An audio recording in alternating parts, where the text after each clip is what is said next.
Hello friends, welcome back to my channel Janu's kitchen world.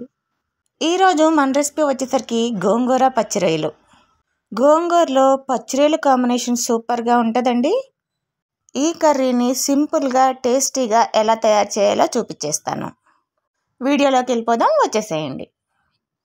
గోంగూరని ఒక medium size కట్టలు 4 కట్టలు తీసుకొని ఆకులన్నీ గిల్లుకొని నీట్గా వాష్ చేసుకొని వాటర్ అన్నీ డ్రైన్ అయ్యే వరకు పక్కన పెట్టుకోండి. ఇది గుప్పుడు కొలతతో చెప్తే నా చేత్తో పట్టుకుంటే గట్టిగా 2 గుప్పుడులు అయిందండి గోంగూర. ఇప్పుడు ఒక గిన్నె తీసుకొని మనం కడిగి వాష్ చేసి పక్కన పెట్టుకున్న గోంగూరని అందులోకి వేసేసేయండి. ఇప్పుడు ఒక 3 పచ్చిమిరపకాయలు చిన్న చిన్న ముక్కలుగా తుంపుకొని గోంగూరలో వేసేయండి. తర్వాత ఒక పెద్ద సైజు టమాటా తీసుకొని దాన్ని కూడా చిన్న చిన్న ముక్కలుగా వేసుకోండి. గోంగూర పులుపు వేరండి, టమాటా పులుపు వేరు. ఒక టమాటా కూడా వేసుకోండి, టేస్ట్ బాగుంటుంది. ఇప్పుడు దీంట్లోకి ఒక చిన్న టీ గ్లాసుడు వాటర్ పోయండి. దీనికి మూత పెట్టి పొయ్యి మీద మీడియం ఫ్లేమ్లో ఉడికించుకోండి. ఇంకొక గిన్నె తీసుకొని నీట్గా వాష్ చేసి కడిగి పెట్టుకున్నటువంటి పచ్చిరొయ్యలు, ఇవి కేజీ పచ్చిరొయ్యలు అండి. వీటి మీద తోలు అవి తీసేసిన తర్వాత ఒక 600 గ్రాముల వరకు వచ్చుంటాయి. వీటిల్లో ఉప్పు పసుపు వేసి ఒకసారి కలుపుకొని స్టవ్ వెలిగించుకొని పొయ్యి మీద పెట్టుకొని ఉడికించుకోండి.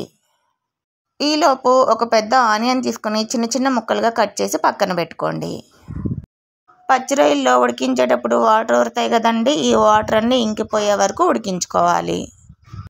పక్కనే ప్యారలల్గా నేను గోంగూరను కూడా ఉడకబెట్టుకుంటున్నాను. దాన్ని కూడా ఒకసారి తిప్పుకొని మూత పెట్టి వాటర్ అన్నీ ఇంకే వరకు ఉడికించుకోవాలి. ఈ పచ్చి రొయ్యల్లో వాటర్ అన్నీ ఇంకిపోయిన తర్వాత ఈ రొయ్యల్ని ఇంకొక గిన్నెలో వేసుకోవాలి. ఇప్పుడు మనం పక్కనే గోంగూరను కూడా ఉడకపెట్టుకుంటున్నాం కదండి, దాన్ని కూడా ఒకసారి చూసి గోంగూర ఉడికిపోతే దాన్ని పప్పు గుత్తితో మెదుపుకోవాలి. ఇప్పుడు స్టవ్ వెలిగించుకొని రొయ్యలు ఉడకబెట్టుకున్న ప్యాన్ తీసుకుంటున్నానండి నేను. దాంట్లో 2 టేబుల్ స్పూన్ల ఆయిల్ వేసుకొని 4 లవంగాలు, 1 ఇంచు వరకు దాల్చిన చెక్క, 1 బిర్యానీ ఆకు వేసుకొని ఫ్రై చేసుకోవాలి.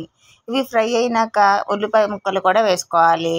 ఈ ఉల్లిపాయ ముక్కల్లోనే కొంచెం సాల్ట్ వేసుకొని ఇవి లైట్ గోల్డెన్ బ్రౌన్ కలర్ వచ్చే వరకు ఫ్రై చేసుకోవాలి. తర్వాత దీంట్లోకి 1 టేబుల్ స్పూన్ అల్లం వెల్లుల్లి పేస్ట్ కూడా వేసుకొని ఫ్రై చేసుకోవాలి. అల్లం పేస్ట్ పచ్చివాసన పోయిన తర్వాత మన టేస్ట్కి తగినట్టుగా కారం, అట్లనే సాల్ట్ అనేది చూసుకొని వేసుకోవాలి. మనం రొయ్యలు ఉడకబెట్టేటప్పుడు వేసాము సాల్ట్, అట్లనే ఉల్లిపాయ ముక్కల్లో కూడా సాల్ట్ వేసాము. దాన్ని బట్టి చూసుకొని సాల్ట్ వేసుకోవాలి. 1/2 టీ స్పూన్ వరకు పసుపు, 1 స్పూన్ వరకు ధనియాల పొడి వేసుకొని 2 నిమిషాలు ఫ్రై చేసుకోవాలి. గోంగూర పులుపు కదండి, దీంట్లో ఉప్పు కారాలు కాస్త ఎక్కువగానే పడతాయండి. ఈ మసాలాలన్నీ ఫ్రై అయిపోయినాక మనం ఉడకపెట్టి ఎనుపుకున్న గోంగూరను కూడా దీంట్లో యాడ్ చేసుకొని ఒకసారి బాగా కలుపుకొని మగ్గపెట్టుకోవాలి. ఈ గోంగూరను కూడా ఆయిల్లో బాగా మగ్గనివ్వాలండి, అప్పుడే టేస్ట్ బాగుంటుంది. ఈ గోంగూర నుంచి ఆయిల్ సపరేట్ అయ్యే వరకు మగ్గబెట్టండి. ఆ తర్వాత మనం ఉడికించి పక్కన పెట్టుకున్న రొయ్యలను కూడా యాడ్ చేసుకొని చక్కగా కలుపుకోవాలి. కలిపేసి మూత పెట్టి ఒక 2 నుంచి 5 నిమిషాల వరకు మగ్గబెట్టుకోండి. తర్వాత దీంట్లో వాటర్ ఏమి ఉండవండి, అప్పుడు 1 గ్లాస్ వరకు వాటర్ని యాడ్ చేసుకోండి. ఇట్లా కొంచెం వాటర్ పోసుకొని ఉడకబెట్టుకోవడం వల్ల మనం వేసిన ఉప్పు, కారం, పులుపు ఇవన్నీ రొయ్య ముక్కలకు కూడా బాగా పడతాయండి.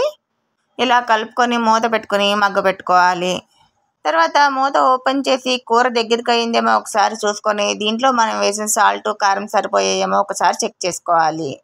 లాస్ట్లో కొంచెం గరం మసాలా, అలానే కాస్తంత కొత్తిమీర, కరివేపాకు కూడా యాడ్ చేసుకోండి.